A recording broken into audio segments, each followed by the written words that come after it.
നമസ്തേ. ശിവശക്തി ചൈതന്യമായ വിഷ്ണുമായ അല്ലെങ്കിൽ ചാത്തൻ സ്വാമികളുടെ അതിമനോഹരമായ കഥയുടെ 13ാമത്തെ ഭാഗമാണ് ഇന്ന് പറയുന്നത്. അപ്പോൾ മധ്യകേരളത്തിൽ ഏറ്റവും കൂടുതൽ ആരാധിച്ചു വരുന്ന ദേവതയാണ് വിഷ്ണുമായ അഥവാ ചാത്തൻ. അതിശയോക്തികളിലും കെട്ടുകഥകളിലും കേട്ടുകേൾവിയിലുമൊക്കെ വിഷ്ണുമായയെക്കുറിച്ച് വിവിധങ്ങളായ പരാമർശങ്ങളാണുള്ളത്.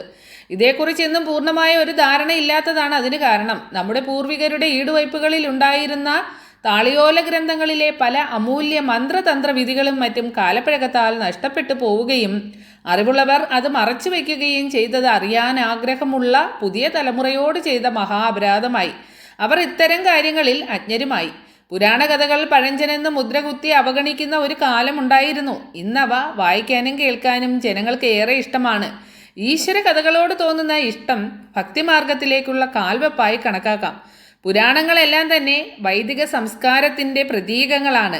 ആ സംസ്കാരം കൈവരിക്കണമെങ്കിൽ ആഴത്തിലുള്ള ചിന്ത അത്യാവശ്യമാണ്.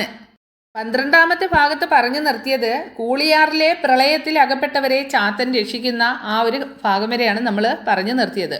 അപ്പോൾ സമയം സായാഹ്നമായിരുന്നു. തൻ്റെ വാഹനമായ ചെമ്പൻ പോത്തിൻ്റെ പുറത്തേറി കൂളിക്കുന്നൻ കാനനത്തിലൂടെ സഞ്ചരിക്കുകയായിരുന്നു ചാത്തൻ.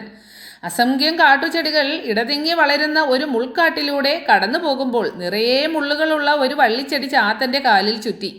മുള്ളുകൾ കൊണ്ട് ചാത്തന് വേദനിച്ചു. അത് ചുറ്റിപ്പടർന്ന ഭാഗത്തു നിന്നും രക്തം കിനിയുകയും ചെയ്തു. പോത്തിൻ്റെ പുറത്തു നിന്നിറങ്ങി ആ മുൾച്ചെടി അടർത്തി മാറ്റാൻ കുനിയുമ്പോൾ ഒരു തേങ്ങൽ കേട്ട് ചാത്തൻ നിശ്ചലനായി. എവിടെ നിന്നാണ് ആ തേങ്ങൽ കേൾക്കുന്നത് എന്നറിയാൻ വേണ്ടി അവൻ ചുറ്റും നോക്കി. വിജനമായ ആ വനവീതിയിൽ ഒരു പക്ഷിയെ പോലും കാണാനുണ്ടായിരുന്നില്ല.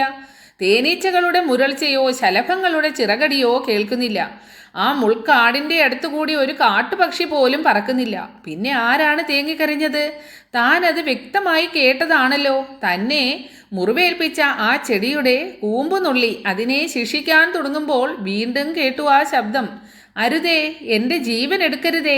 എനിക്ക് പറയാനുള്ളത് കേൾക്കാനുള്ള സന്മനസ് അങ്ങയിൽ നിന്നുണ്ടാവണം. ഞാൻ മനഃപൂർവ്വം അങ്ങയുടെ കാലിൽ ചുറ്റി മുറിവേൽപ്പിച്ചതല്ല. ഞാൻ അങ്ങയുടെ കാലിൽ പിടിച്ചതാണ്.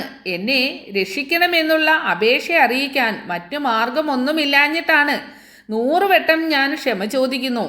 ആ മുൾച്ചെടിയാണ് സംസാരിക്കുന്നതെന്ന് അറിഞ്ഞപ്പോൾ ചാത്തൻ വിസ്മയം പൂണ്ടു. അവൻ്റെ മനസ്സലിഞ്ഞു. അല്ലെങ്കിലും ആർദ്ര മനസ്സുള്ളവരുടെ നിലവിളികൾക്ക് മുന്നിൽ അലിഞ്ഞു പോകുന്ന മനസ്സായിരുന്നല്ലോ ചാത്തൻ്റേത്. അപ്പോൾ ഞാൻ വേദനിപ്പിച്ചു എങ്കിൽ അങ്ങ് ക്ഷമിക്കുക. അങ്ങേക്ക് ഞാൻ എന്താണ് ചെയ്തു തരേണ്ടത്? കരുണയോടെ ചാത്തൻ മുൾച്ചെടിയോട് ചോദിച്ചു. വെറുക്കപ്പെട്ട ഒരു സസ്യവർഗമാണ് എൻ്റെ കുലം. മൃഗങ്ങൾക്കും പക്ഷികൾക്കും ഞങ്ങളോട് വെറുപ്പാണ്. പുല്ല് തിന്ന് മേഞ്ഞു നടക്കുന്ന മൃഗങ്ങളൊന്നും ഈ ഭാഗത്തേക്ക് പോലും വരാറില്ല. അങ്ങയുടെ ചെമ്പൻ പോലും ഇവിടേക്ക് വരില്ല. എല്ലാ ജീവികൾക്കും ഞങ്ങളോട് വെറുപ്പാണ്. അതിനുള്ള കാരണവും ഞങ്ങൾക്കറിയാം. അതെന്താണ്? ചാത്തൻ പെട്ടെന്ന് ചോദിച്ചു. ഞങ്ങളുടെ ദുർഗന്ധം പ്രധാന കാരണമാണ്. ഞങ്ങളുടെ ശരീരത്തിലെ മുള്ളുകൾ മറ്റൊരു കാരണവും. പൂക്കളില്ലാത്തതുകൊണ്ട് തേനീച്ചകളോ ചിത്രശലഭങ്ങളോ ഞങ്ങളെ തിരിഞ്ഞു നോക്കില്ല. വനസസ്യമാണെങ്കിലും യാതൊരുവിധ ഔഷധ ഗുണമില്ലാത്തതും ഒരു കാരണമായിരിക്കാം. ഇങ്ങനെ ഒരു ജന്മം എന്തിനാണ് സ്വാമിൻ? ഞങ്ങൾ എന്തിനാണ് ഇങ്ങനെ ജീവിക്കുന്നത്? ഒന്നുകിൽ ഈ ഭൂമുഖത്ത് നിന്ന് എന്നെയും എൻ്റെ വംശത്തെയും ഇല്ലാതാക്കുക, അല്ലെങ്കിൽ ഏതെങ്കിലും ജീവജാലത്തിന് ഉപകാരം നൽകുന്ന ജന്മമാക്കുക. അതേയുള്ളൂ അങ്ങയോടുള്ള അപേക്ഷ. ആർക്കും വേണ്ടാതെ ഏവരാലും വെറുക്കപ്പെട്ട് ആർക്കാണ് ഈ ഭൂമിയിൽ ജീവിക്കാനാവുക സ്വാമിൻ? അങ്ങ് എൻ്റെ ഈ അപേക്ഷ കൈക്കൊണ്ട് എന്തെങ്കിലും ഒരു തീരുമാനമെടുക്കൂ. അതെന്തുമായിക്കൊള്ളട്ടെ, ആ വിധി നടപ്പാക്കാൻ വൈകരുതേ. ചാത്തൻ്റെ ഹൃദയത്തെ സ്പർശിച്ച അപേക്ഷയായിരുന്നു ആ മുൾച്ചെടിയുടേത്. അവൻ ആ മുൾച്ചെടി അരുമയോടെ കയ്യിലെടുത്തിട്ട് ഒരു സാന്ത്വനം പോലെ തലോടി. നിന്റെ ദുഃഖവും ആശങ്കയും ഇപ്പോൾ തന്നെ ഞാൻ തീർക്കുന്നുണ്ട്. ആരും തിരിഞ്ഞു നോക്കാത്ത അവസ്ഥയിൽ നിന്ന് ആർക്കും നിന്നെ ഒഴിവാക്കാനാവാത്ത ഒരവസ്ഥയിലേക്ക് നിനക്ക് ഞാൻ മോചനം നൽകാൻ പോവുകയാണ്. നിന്റെ പേരിപ്പോൾ മുതൽ ഹരിദ്ര എന്നായിരിക്കും. ആർക്കും എപ്പോഴെങ്കിലും ഉപകരിക്കുന്ന ഒരു വിഷഹാരിയായി നിന്റെ പേര് എക്കാലവും നിലനിൽക്കും. നിന്റെ വിത്തിനും പൂവിനും വിശുദ്ധിയുടെ മഞ്ഞ നിറമായിരിക്കും. ഭക്ഷണത്തിൽ അതെന്തുമായിക്കൊള്ളട്ടെ, ഓരോ ഭോജ്യപദാർത്ഥത്തിലും നീയൊരു അവിഭാജ്യ ഘടകമായിരിക്കും.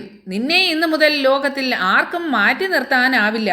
മനുഷ്യരുള്ള കാലത്ത് നീയും ഉണ്ടാകും, തീർച്ച. അങ്ങനെ ചാത്തൻ്റെ അനുഗ്രഹം ഏറ്റുവാങ്ങി ആ മുൾച്ചെടി അവനെ വന്ദിച്ചു നിന്നു. ആ നിമിഷം ആ ചെടിയുടെ രൂപപരിണാമവും സംഭവിച്ചു. ചെടിയുടെ ആകൃതി അപ്പാടെ മാറി, ഇലകളുടെ രൂപം മാറി. മഞ്ഞ നിറമുള്ള വിത്ത് മണ്ണിനടിയിൽ രൂപം കൊണ്ടു. മുള്ളു നിറഞ്ഞ ആ ഉടൽ ഏറ്റവും മാർദ്ദവതരമായി. മുൾച്ചെടിയുടെ പുനർജന്മമായ ആ ചെടിയെ താലോലിക്കാൻ കിഴക്കൻ കാറ്റ് വരുന്നത് കണ്ട് ചാത്തൻ ആഹ്ലാദിച്ചു.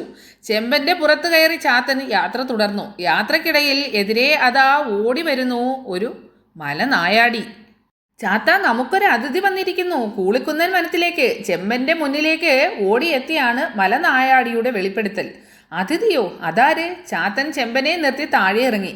സാക്ഷാൽ വിശ്വകർമാവ്. മലനായാടി പറഞ്ഞു. വിശ്വകർമാവോ? ഹേയ്, നിനക്ക് തോന്നിയതാവും.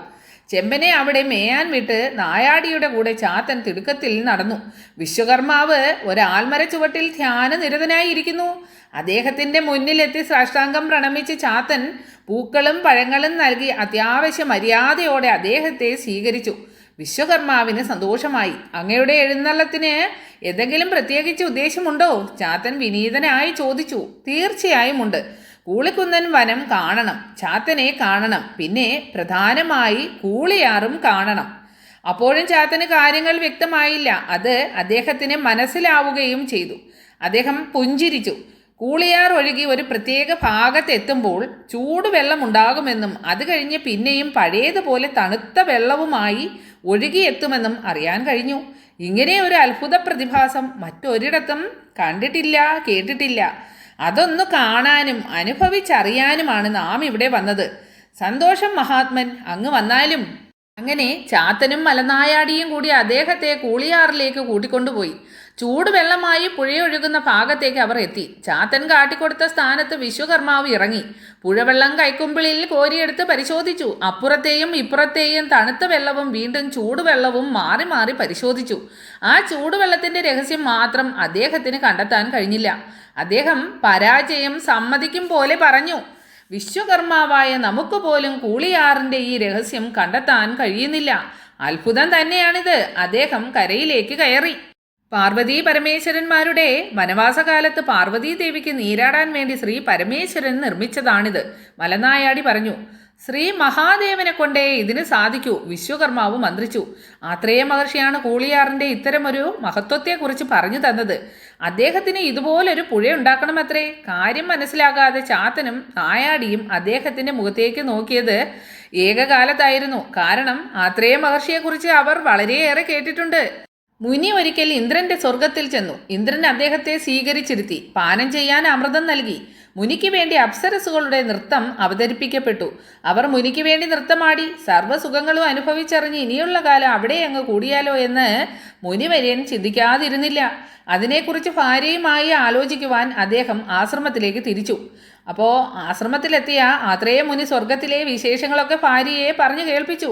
അവിടെ സ്ഥിരതാമസമാക്കുന്നതിനെക്കുറിച്ച് ആലോചിച്ചു പോകുന്നു. എന്താ നിന്റെ അഭിപ്രായം? മുനിയുടെ ചോദ്യത്തിന് ഭാര്യയുടെ മറുപടി ഉടനെ തന്നെ ഉണ്ടായി. എന്തിനു മറ്റുള്ളവരുടെ അതിഥിയായി എക്കാലവും കഴിയണം? അങ്ങ് വിചാരിച്ചാൽ ഇന്ദ്രന്റെ സ്വർഗത്തേക്കാൾ കെങ്കേമമായ മറ്റൊരു സ്വർഗം തീർക്കാനാവില്ലേ? ഭാര്യ പറഞ്ഞപ്പോഴാണ് അങ്ങനെ ഒരു സാധ്യതയെക്കുറിച്ച് അദ്ദേഹം ചിന്തിച്ചത്. ഇന്ദ്രന് പറ്റുന്നതിലധികം സാധിക്കാൻ തനിക്ക് കഴിയും. ഒരുപക്ഷെ ആ സ്വർഗത്തേക്കാൾ മികച്ച മറ്റൊന്ന്. എന്തുകൊണ്ടതായിക്കൂടാ? ഒന്ന് തീരുമാനിച്ചാൽ ആ തീരുമാനത്തിൽ നിന്ന് ഇളകാത്തവരാണ് മുനികൾ. ആത്രേയ മഹർഷി അപ്പോൾ തന്നെ എന്നെ അവിടേക്ക് ക്ഷണിച്ചുകൊണ്ടുപോയി. അദ്ദേഹത്തിന് വേണ്ടി ഒരു സ്വർഗം നിർമ്മിച്ചു കൊടുക്കാൻ ആവശ്യപ്പെട്ടു. അത് ചെയ്യാതിരിക്കാനാവില്ലല്ലോ. നാം അദ്ദേഹത്തിന് പുതിയൊരു സ്വർഗം നിർമ്മിച്ചു കൊടുത്തു. എല്ലാം പൂർത്തിയായി കഴിഞ്ഞപ്പോഴാണ് കൂളിയാറിലെ ജലാത്ഭുതത്തെക്കുറിച്ച് അദ്ദേഹം നമ്മോട് പറയുന്നത്. അത്തരം ഒരാറ് ആത്രേയ സ്വർഗത്തിൽ പണിത് നൽകണമെന്നും ആവശ്യപ്പെടുകയുണ്ടായി. അതിനുവേണ്ടി കൂളിയാറിന്റെ രഹസ്യം അറിയാനായി വന്നതാണ് നാം. മാത്രമല്ല, ആത്രേയ സ്വർഗം കാണാൻ ചാത്തനെ ക്ഷണിക്കാനും കൂട്ടിക്കൊണ്ടുവരാനും കൂടി അദ്ദേഹം നമ്മെ ചുമതലപ്പെടുത്തിയിരിക്കുന്നു. വിശ്വകർമാവ് പറഞ്ഞു. ക്ഷണം ഞാൻ സ്വീകരിച്ചിരിക്കുന്നു. 2 നാൾ കഴിഞ്ഞ് ഞാൻ ആത്രേയ സ്വർഗത്തിൽ എത്തുന്നതായിരിക്കും. ചാത്തൻ സമ്മതിച്ചു. അങ്ങയെ സ്വീകരിക്കാൻ ഞാൻ കാത്തിരിക്കും. അവരോട് യാത്ര ചോദിച്ച് വിശ്വകർമാവ് മടങ്ങി.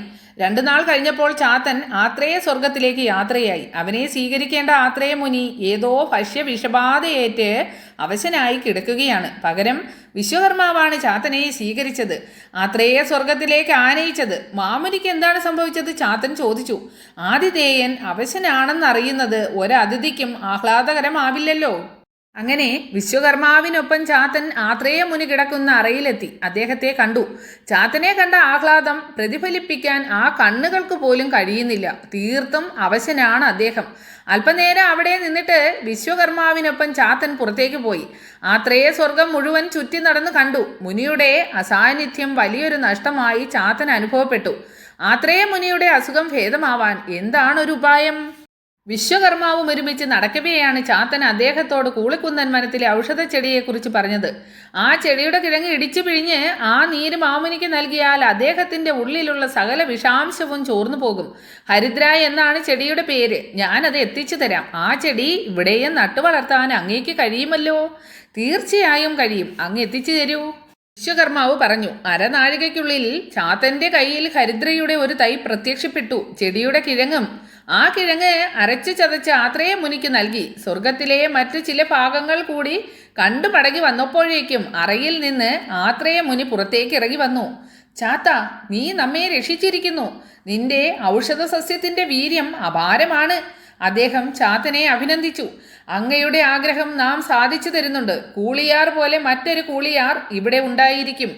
ചാത്തന്റെ നിർദ്ദേശാനുസരണം വിശ്വകർമാവ് ശ്രീ പരമേശ്വരനെ കണ്ട് വരവും അനുഗ്രഹവും വാങ്ങി വന്ന് ആത്രേയ സ്വർഗത്തിൽ മറ്റൊരു കൂളിയാർ നിർമ്മിച്ചു. ഒഴുക്കിനിടയിൽ ഒരു ഭാഗത്ത് മാത്രം ചൂടുവെള്ളവുമായി ഒഴുകുന്ന കൂളിയാർ. വിശ്വകർമാവ് അവിടെ ചാത്തൻ സമ്മാനിച്ച ഹരിദ്ര എന്ന സസ്യവും നട്ടു. വിഷബാധ ഏൽക്കാതെ എല്ലാ ഭക്ഷണ പദാർത്ഥങ്ങളിലും ഹരിദ്രയുടെ അംശം ചേർക്കാൻ തുടങ്ങിയത് അന്ന് മുതലാണ്. ഹരിദ്ര എന്ന ചെടിയെ നമ്മൾ മഞ്ഞൾ എന്നും വിളിക്കുന്നു.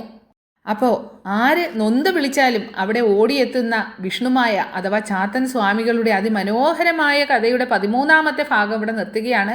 അടുത്ത ഭാഗം എല്ലാവർക്കും പെട്ടെന്ന് തന്നെ കേൾക്കാം. എല്ലാവരെയും ഭഗവാൻ അനുഗ്രഹിക്കട്ടെ. ഹരേ കൃഷ്ണ.